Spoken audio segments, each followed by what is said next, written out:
അപ്പൊ മൂപ്പര് കാണിച്ച ഒരു വീഡിയോ കാണിച്ചു പറയണേ, ഞാൻ എന്താണ് കണ്ടത് എനിക്ക് തന്നെ വിശ്വസിക്കാൻ പറ്റുന്നില്ലാന്ന്. എന്താ വെച്ചാല് ഇസ്രായേലിനോട് ഭയങ്കര സ്നേഹമാണല്ലോ. എല്ലാവർക്കും ഇല്ല, എല്ലാ ഇന്ത്യക്കാർക്കും ഇല്ല, കുറച്ചെണ്ണം ചാണകം തിന്ന് നടക്കുന്ന കുറച്ച് ടീംസിന് ഭയങ്കര ഇഷ്ടമാണല്ലോ. അപ്പൊ അതിനെ കുറിച്ചിട്ടാണ് പറയുന്നത്. കാരണം ഇന്ത്യക്കാരോട് ഇറങ്ങിപ്പോട, കടക്കുന്ന പോട ഇസ്രായേലിൽ നിന്ന് പറയാണ്, പച്ചക്ക് പറയാണ്. എന്നിട്ടാണ് പിന്നെ ബാക്കി കാര്യം പറയുന്നത് കേട്ടോക്കെ. It's a video of some Indians in Israel being told by the Israelis to go back to India. And not very nicely. But that's not the bad part. It's pretty clear to the rest of the world that Israelis hate Indians. അതായത് അവിടെ ഇപ്പൊ കണ്ട വീഡിയോയിലത്തെ ഇസ്രായേലികൾ ഇങ്ങനെ പറയാണ്, എല്ലാ ഇന്ത്യക്കാർ തിരിച്ചു പോകുന്ന പറയാണ്. അത് പറയുന്നത് നല്ല രീതിക്ക് എന്നല്ല, അവഹേളിച്ചുകൊണ്ടാണ് പറയുന്നത്.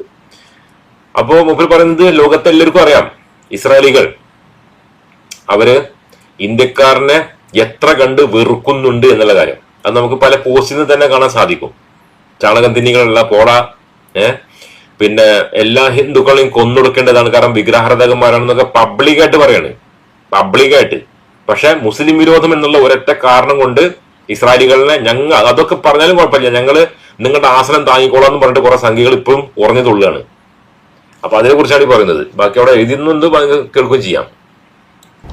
The shocking part is, after being told by the Israelis to go back to India, the Indian man is saying to the Israelis, I love you, my brother. Israel കടന്നു പോകുന്നു പറഞ്ഞിട്ടും ഞാൻ നിങ്ങളെ സ്നേഹിക്കുന്നു എന്റെ സഹോദര എന്ന് പറയാണ് ഇന്ത്യക്കാരെ. And then they continue to shout at him and mock him and tell him to get lost. And then അപ്പോഴും ഇസ്രായേലികൾ പറയണത് കടന്നു പോടാ അവിടെ നിന്ന് പറയാണ്. പിന്നെയും an Indian lady jumps in and she says to the Israelis, you are the king of the king. എന്നിട്ട് ആ ഇന്ത്യക്കാർ പറയാണ്, നിങ്ങൾ രാജാക്കന്മാരാണ്, രാജാക്കന്മാരുടെ രാജാവാണെന്ന് പറയാത്രേ. അപ്പൊ മൂപ്പർക്കെന്നെ വിശ്വസിക്കാൻ സാധിക്കുന്നില്ല. അത് hurts me personally because I'm from India, and India was famous around the world for a lot of good things like spirituality, the diversity, the religions, the great food, the wonderful people of India. And പിന്നെ പറയുന്നത് ഒരു കാലത്ത് India വളരെ famous ആയിരുന്നു ഭക്ഷണത്തിന്റെ കാര്യത്തില്, നാനാത്വത്തിൽ ഏകത്വത്തിന്റെ കാര്യത്തില്, പിന്നെ എന്താ പറയുക യോഗബദ്ധ സ്ഥാനങ്ങളുണ്ടല്ലോ അതിന്റെ കാര്യത്തില് വളരെ സുന്ദരമായിരുന്നു ഇന്ത്യ ഒരു കാലത്ത്. എന്താണ് ഇപ്പൊ ഇന്ത്യക്ക് പറ്റിയത്? ഇപ്പൊ എല്ലാവരും വെറുക്കാണ്, എല്ലാവരും അവഹേളിക്കാണ്. എന്താണ് സംഭവിച്ചതെന്ന് ചോദിക്കുകയാണ്. now in the eyes of the world we have been reduced to people who are kissing Israel's ass.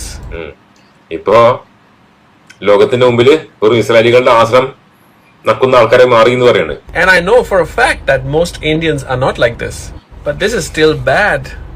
The Israelis hate you, not like normal hate, like they consider you worse than animals.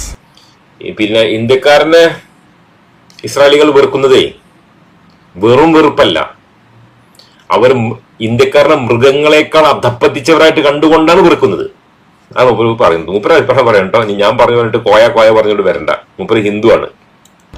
First of all those people who are doing this, don't you have any shame? Be proud of being Indian. And all the other Indian people who are watching this shit, stop these people from doing this nonsense. India is quickly becoming famous around the world as a country of scammers and people who kiss Israeli ass. And I am not exaggerating. Do I have to say it in Hindi?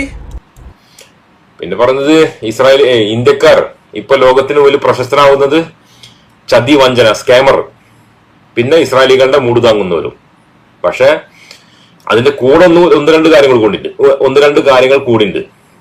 ഒന്ന്, ഞങ്ങൾ മൃഗങ്ങളെക്കാൾ പോക്കാണ്. അതായത് ഈ ചാണകം തിന്നുക, മൂത്രം കുടിക്കുക, അങ്ങനെ വീടുണ്ടാക്കുക, എന്നിട്ട് പോസ്റ്റ് ചെയ്യുക. പിന്നെ സംസ്കാരം പറഞ്ഞ സംഗതി 7 ഇടത്തുകൂടെ ഞങ്ങളെ പോയിട്ടില്ലെന്ന് കാണിക്കാനുള്ള കുംഭമേള പോലത്തെ സംഗതികളൊക്കെ പ്രശസ്തമാക്കുക. ഇതൊക്കെ കൂടുതൽ കൂട്ടണം. പിന്നെ നുണ പറയാ, വൃത്തികളാക്കുക, മറ്റുള്ള രാജ്യത്ത് പോയ സംസ്കാരം സംസാരിക്കുക, പെരുമാറുക, അവരുടെ ജീവിക്കാൻ സമ്മതിക്കാക്കുക, അങ്ങനെ കുറേ ഉണ്ട്. പക്ഷെ മൂപ്പരിന്റെ 2 കാര്യം പറഞ്ഞുള്ളൂ.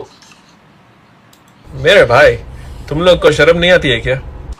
पापा कहते थे बड़ा नाम करेगा, ऐसा नाम कर रहे हो तुम लोग? इंडिया के ഒരു സംഘികളോട് ചോദിക്കാണ്, നിങ്ങൾ ലജ്ജയില്ലേ? ഇങ്ങനെയാണോ ഇന്ത്യയുടെ പേരൊക്കെ പ്രശസ്തിയൊക്കെ വർദ്ധിപ്പിക്കുന്നത് ചോദിക്കുകയാണ്. बाहर जाके इंडिया का नाम मिट्टी में मिला दिया. ഇന്ത്യനെ മണ്ണിൽ ചേർത്താകെ സംഘീയ ഭീകരന്മാർ. ഒന്നത്തെ ഭരിക്കുന്നത് സംഘീയ ഭീകരന്മാരല്ലേ? എന്താണ് ഈ സംഘീയ ഭീകരന്മാർ ചെയ്യുന്നത്? ഭരിക്കുന്നവർ എന്താ ചെയ്യുന്നത് എല്ലാവരും കാണുന്നതാണ്. വലിയ കാര്യമായിട്ട് ഓപ്പറേഷൻ സിന്ദൂർ, തേങ്ങാ സിന്ദൂർ എന്നൊക്കെ പറഞ്ഞു പോയിട്ടുള്ള അടിയൊക്കെ വാങ്ങി ഒളിവിൽ പോയി. അങ്ങനെ പലതും ഉണ്ട്, ഒന്നും രണ്ടല്ല. ലോകം നോക്കി ചിരിക്കുകയാണ് ഇപ്പോ, പരിഹസിച്ച് ചിരിക്കുകയാണ്, സന്തോഷം കൊണ്ടല്ല. അപ്പൊ അത് തന്നെ ഒരു ഇന്ത്യക്കാരൻ തന്നെ പറയുന്നു, അതും ഹിന്ദിയിലും ഇംഗ്ലീഷിലും, അതും ഒരു ഹിന്ദു. കേട്ടോക്കി ബാക്കി. I don't know if there's any way to salvage any pride or self-respect at this point of time, but at least you can try not to make it worse. Stop doing this shit. അഭിമാനം എന്ന് പറഞ്ഞ സംഗതി